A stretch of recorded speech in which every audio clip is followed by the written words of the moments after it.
നമസ്കാരം. ഒരുപാട് ഇന്ത്യൻ വംശജരായ വിദ്യാർത്ഥികൾ അമേരിക്കയിൽ വിവിധ സ്കൂളുകളിലും കലാലയങ്ങളിലും പഠിക്കുന്നുണ്ട്. പക്ഷേ അമേരിക്കയിൽ സ്കൂളുകളിലും കലാലയങ്ങളിലുമൊക്കെ ഇടയ്ക്കിടെ മാനസിക അസ്വാസ്ഥ്യമുള്ള അല്ലെങ്കിൽ സൈക്കോകളുടെ വെടിവയ്പ് ഉണ്ടാകാറുണ്ട്. നിരവധി വിദ്യാർത്ഥികളും അധ്യാപകരും ഒക്കെ തന്നെ മരിക്കാറുമുണ്ട്. വലിയ രാജ്യമായ അമേരിക്കയിൽ, വലിയ വികസിത രാജ്യമായ അമേരിക്കയിൽ അവിടുത്തെ വിദ്യാഭ്യാസ മേഖലയിലെ ഒരു അപജയം തന്നെയാണ് ഇത് ചൂണ്ടിക്കാട്ടുന്നത്. അമേരിക്കയിലെ ഓഹിയോയിൽ ഇന്ത്യൻ വംശജനായ വിദ്യാർത്ഥിയെ മരിച്ച നിലയിൽ കണ്ടെത്തിയ വാർത്തയാണ് പുറത്തുവരുന്നത്. ശ്രേയസ് റെഡ്ഡി ബെനിഗരി എന്ന 19 വയസ്സുകാരനെയാണ് ഇന്നലെ മരിച്ച നിലയിൽ കണ്ടെത്തിയത്.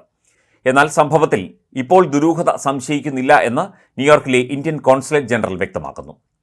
ജോർജിയയിൽ ഇന്ത്യൻ വിദ്യാർത്ഥിനി ക്രൂരമായി ആക്രമിക്കപ്പെട്ടതിന് പിന്നാലെയാണ് മറ്റൊരു ഇന്ത്യൻ വിദ്യാർത്ഥിയുടെ മരണവാർത്തയും എത്തുന്നത്. ശ്രേയസ് റെഡ്ഡി ബെനിഗരിയുടെ മരണത്തിൽ ദുരൂഹതയില്ലെന്നും കൂടുതൽ അന്വേഷണം ആരംഭിച്ചതായും ഔദ്യോഗിക വൃത്തങ്ങൾ അറിയിക്കുന്നു. ഓഹിയോയിലെ ലിൻഡർ സ്കൂൾ ഓഫ് ബിസിനസ്സിലെ വിദ്യാർത്ഥിയാണ് ഇയാൾ.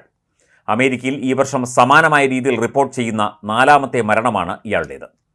മാതാപിതാക്കൾ ഹൈദരാബാദിലാണ് താമസമെങ്കിലും ശ്രേയസിൻ്റേത് അമേരിക്കൻ പാസ്പോർട്ടാണ്. അമേരിക്കയിലെ ഇന്ത്യൻ കോൺസുലേറ്റ് മരണത്തിൽ ദുഃഖം രേഖപ്പെടുത്തുകയും പഴുതടച്ച അന്വേഷണം ഉറപ്പുവരുത്തുമെന്ന് പറഞ്ഞതായി ദേശീയ മാധ്യമങ്ങൾ റിപ്പോർട്ട് ചെയ്യുന്നു. ഓഹിയോയിൽ ഇന്ത്യൻ വംശജനായ വിദ്യാർത്ഥി ശ്രേയസ് റെഡ്ഡി ബെനിഗരി മരണപ്പെട്ട സംഭവത്തിൽ അഗാധമായ ദുഃഖമുണ്ട്. പോലീസ് അന്വേഷണം ആരംഭിച്ചു. ഇതുവരെ സംഭവത്തിൽ ദുരൂഹത കണ്ടെത്തിയിട്ടില്ല എന്നാണ് കോൺസുലേറ്റ് പറയുന്നത്. ശ്രേയസിൻ്റെ കുടുംബവുമായുള്ള ബന്ധം കോൺസുലേറ്റ് ഇപ്പോഴും തുടരുന്നു. അവർക്കാവശ്യമായ എല്ലാ സഹായങ്ങളും നൽകുമെന്ന് ഇന്ത്യൻ കോൺസുലേറ്റ് എക്സിൽ കുറിച്ചു.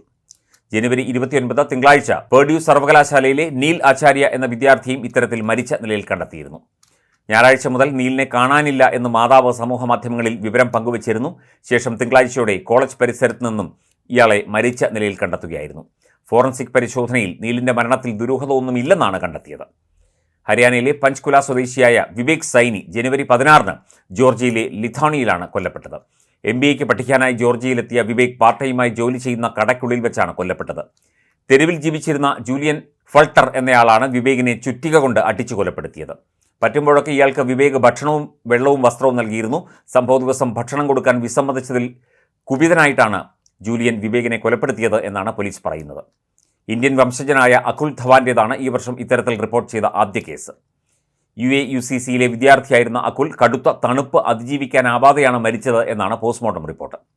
യൂണിവേഴ്സിറ്റി പരിസരത്ത് തന്നെയാണ് അകുലിനെയും മരിച്ച നിലയിൽ കണ്ടെത്തിയത്. ഹൈപ്പോതെർമിയ എന്ന രോഗാവസ്ഥയെ തുടർന്നാണ് അകുൽ മരിച്ചത് എന്നാണ് അധികൃതരുടെ വിശദീകരണം. എന്നാൽ പോലീസ് വേണ്ട രീതിയിൽ അന്വേഷണം നടത്തിയില്ലെന്ന് കുട്ടിയുടെ മാതാപിതാക്കൾ ആരോപിക്കുന്നു. പോലീസിന്റെ അനാസ്ഥയാണ് സംഭവത്തിന് കാരണമെന്ന് ആരോപിച്ച് അകുലിന്റെ മാതാപിതാക്കൾ പരാതിയും നൽകിയിരുന്നു.